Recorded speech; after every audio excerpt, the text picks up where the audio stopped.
Today on the channel, we're going to learn how to play Van Halen's Dance the Night Away.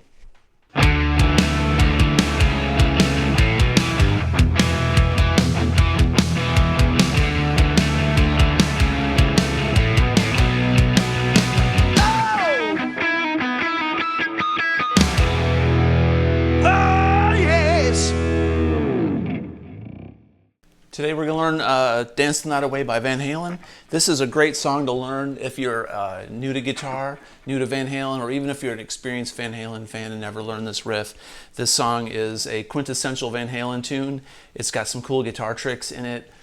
It's got all the pop sensibilities of a Van Halen song. It's got that groove, that hook that we all love about Van Halen, that Southern California style. So pretty much the song has two main parts in it. The verse and the chorus are pretty much identical. Then there's the bridge part that gets to the little middle interlude, which I'll show you as well. But the introduction is played in E. This whole song's in E major. I'm tuned to standard 440 today. So I've got a little bit of delay set up. And I think this delay setup is important for this song because you can kind of play off of the delay to give it some atmosphere and to make it sound a little bit more fuller and in depth.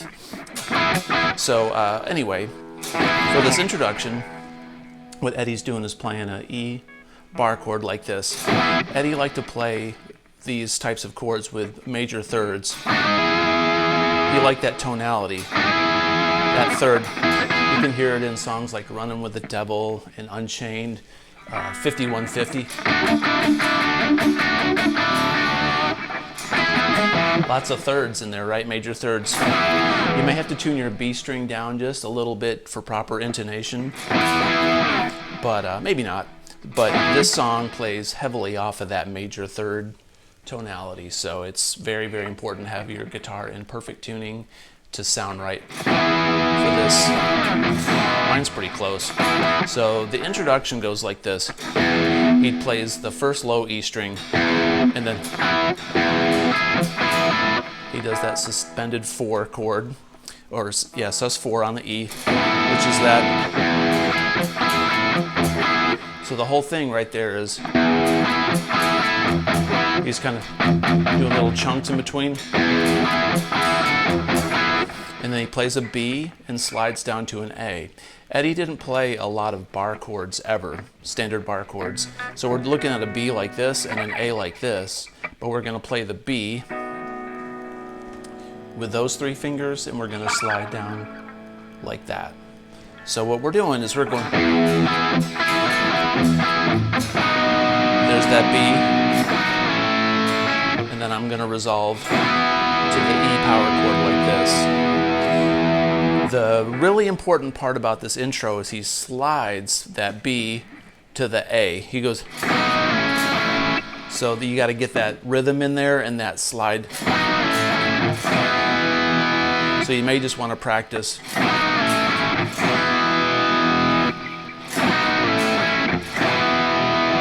That's what makes that song sound like Dance the Night Away.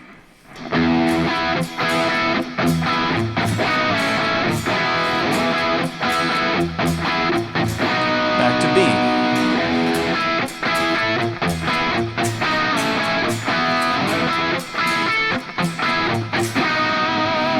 Now I'll list these chord shapes in the video.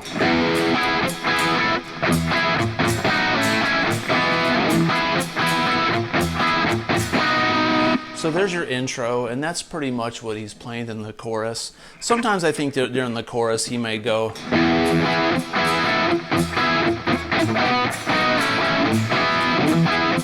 and go,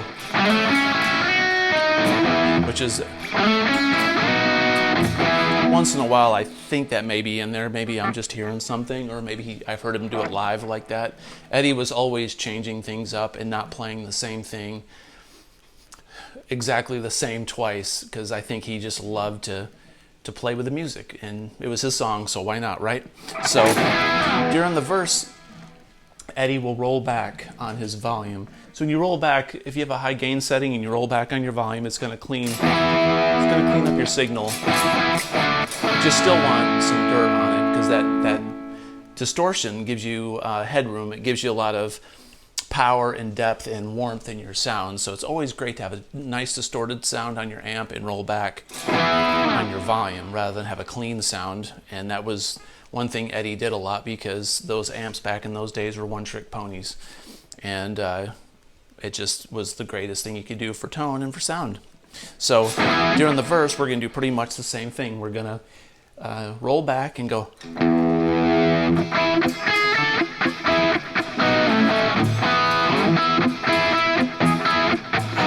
So it cleans it up a little bit and it gives room for the vocals so David Lee Roth could do his thing.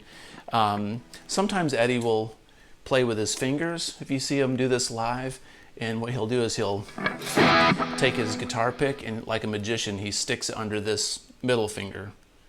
Or one of his fingers. I always stick it under the middle finger. So you'll be like picking and then so it'll let you go. So what I'm doing is I'm playing with these three fingers in the middle and playing those, the D, G, and the B string and hitting this low E with my thumb.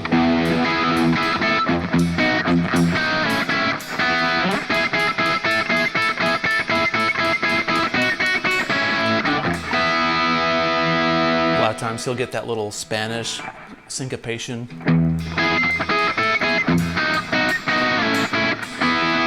So when you pluck all those strings at the same time, it's like a piano. You don't hear. When you roll back even farther on the volume, you get more separation in that tone.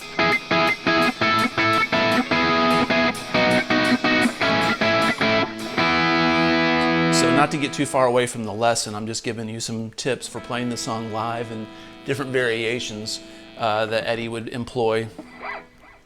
And probably things I've changed over the years when I've played it and made it my own. So the verse is the same thing as the chorus. All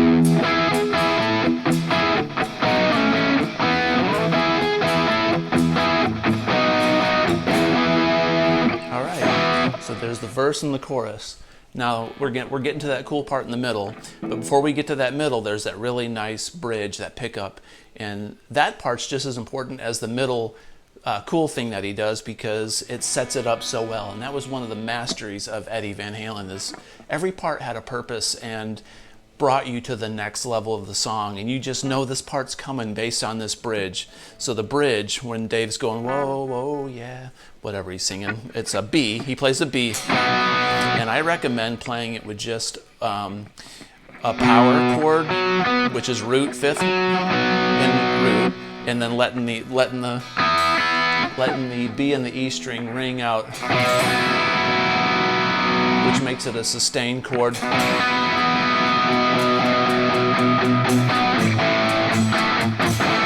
what I'm doing there is an A, and I'm playing it with these fingers, these two, and I'm playing just a A sus2 chord.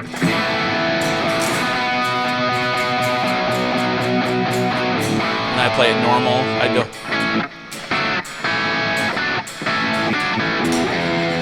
So what I did there was, like when he plays 3/16, he goes. So that's sort of the same shape. You're playing a D with an A on the bass. So starting over from the bridge.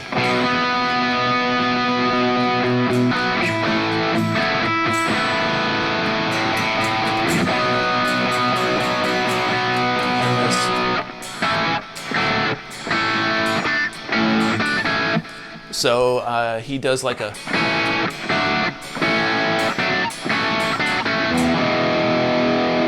resolves on that E. That's what I hear anyway.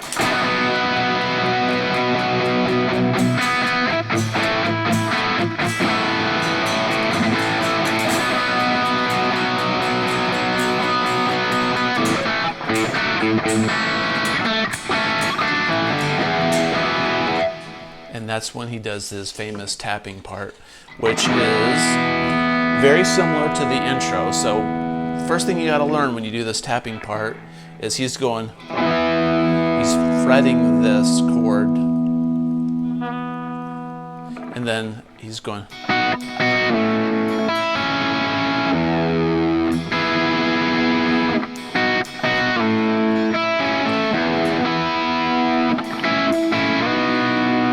have to learn that part first before you do the tapping. So this is the middle part where it breaks down. It's really cool.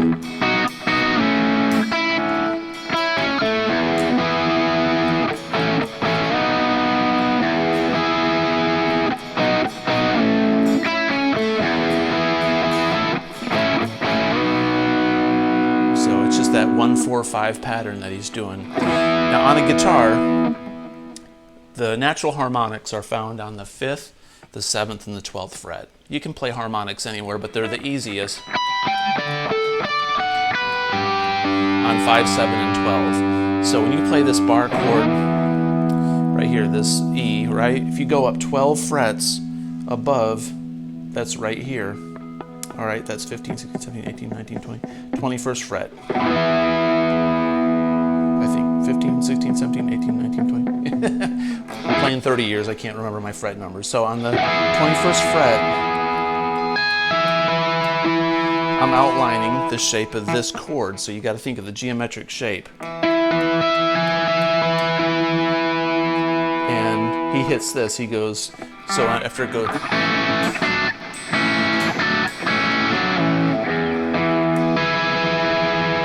he frets this chord here and he goes,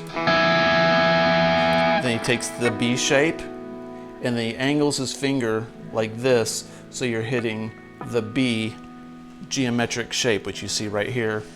Then slide down, and then you're on the 17th, 18th, and 19th fret. You chime these notes here, and then tap that low E, because that's the harmonic.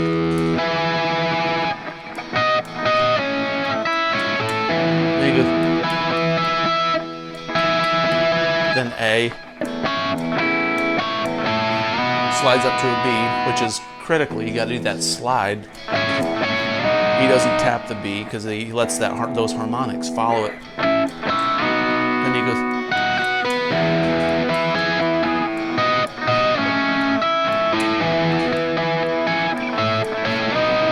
and then he just digs back in.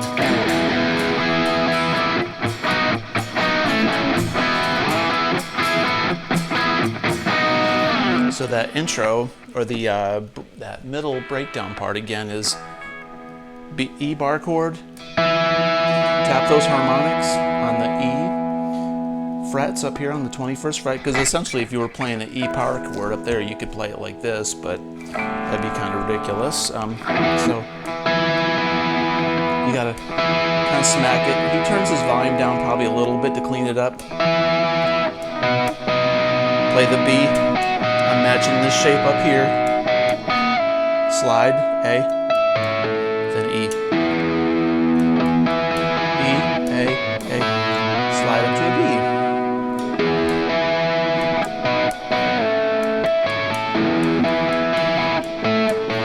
Interestingly enough, Women in Love was played very similar to this, where it's like...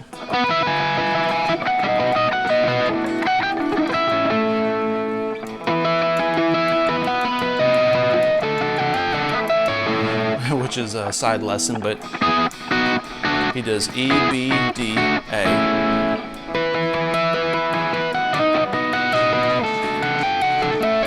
Like that. So good luck with that middle part. That's the funnest part to do in the song.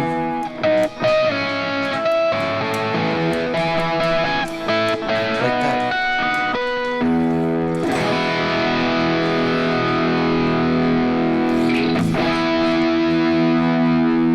If you like the video, subscribe and leave a comment. Thank you.